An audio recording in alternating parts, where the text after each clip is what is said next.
श्रद्धा और सबूरी का चमत्कार। श्री स्वामी समर्थ महाराज की प्रेरणादायक कथा। महाराष्ट्र के एक छोटे से गांव में जहां मिट्टी की खुशबू में भक्ति का रस घुला था, वहां एक गरीब लेकिन परम भक्त रहता था, गणु।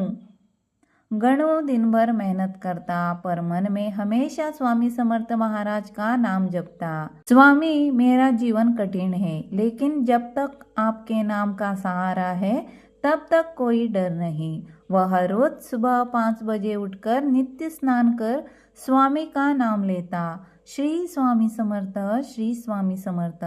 उसका छोटा सा झोपड़ा, दीवारों पर लगे स्वामी समर्थ का चित्र और दीपक की लौ, यही उसका मंदिर था। एक दिन गांव में अकाल पड़ा, खेत सूख गए, कुएं में पानी घटने लगा, पशु पक्षी सब व्याकुल थे, लोग इधर उधर भाग रहे थे। कोई देवताओं को दोष दे रहा था, कोई भाग्य को कोस रहा था, पर गणु शांत था। उसने स्वामी का चित्र सामने रखकर कहा, स्वामी, अगर सब कुछ आपका है तो यह अकाल भी आपकी लीला है। गांव के लोग उसका मजाक उड़ाते। अरे गणु, सिर्फ नाम जपने से पेट नहीं भरता, अन्न चाहिए। गणु मुस्कुराकर कहता, जो स्वामी समर्थ है वो ही तो सबका पालनहार है, उनका नाम ही मेरा भोजन है। दिन बीतते गए, भूख बढ़ती गई। एक रात गणु अत्यंत थका हुआ आंसू भरी आंखों से स्वामी के चित्र के आगे बैठा। गणु की आवाज कांपती हुई, स्वामी, आज मेरे पास अन्न नहीं, जल नहीं, पर मन में आपका नाम है। मैं भूखा रह सकता हूँ, पर आपकी भक्ति को नहीं छोड़ सकता। वह धीरे धीरे स्वामी समर्थ का नाम जपते हुए निद्रा में चला गया। धीरे धीरे वातावरण दिव्य होने लगा। झोपड़ी में तेज प्रकाश फैला।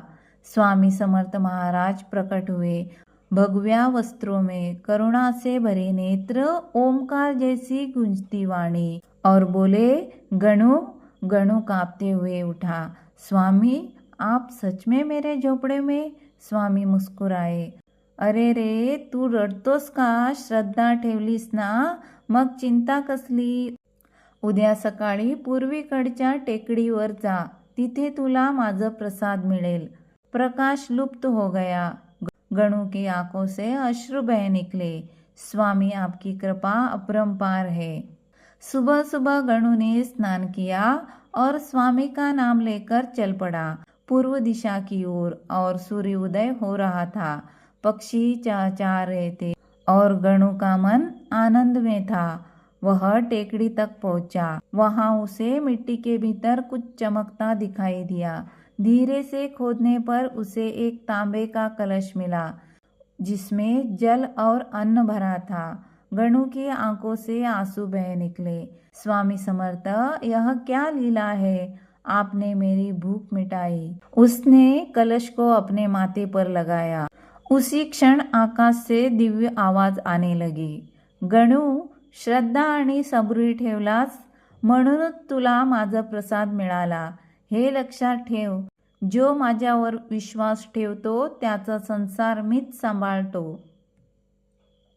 उस दिन से अचानक आकाश में बादल छा गए, गर्जना हुई, वर्षा प्रारंभ हुई, खेत हरे भरे हो गए, पशु पक्षी नाचने लगे, गांव में खुशहाली लौट आई।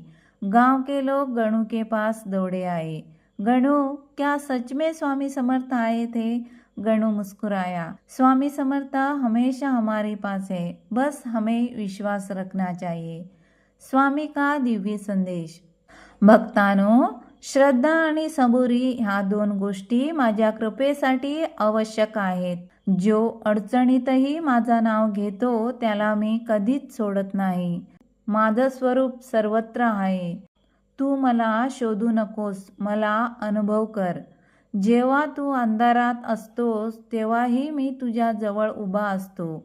फक्त विश्वास ठेव, मी श्री स्वामी समर्थ, सर्व दुःखाचा अंत करणारा।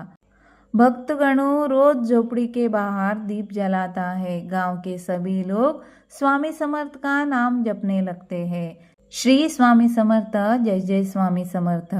जब हृदय में श्रद्धा और सबूरी का दीप जलता है तब स्वयं स्वामी समर्थ वहां प्रकट होते हैं।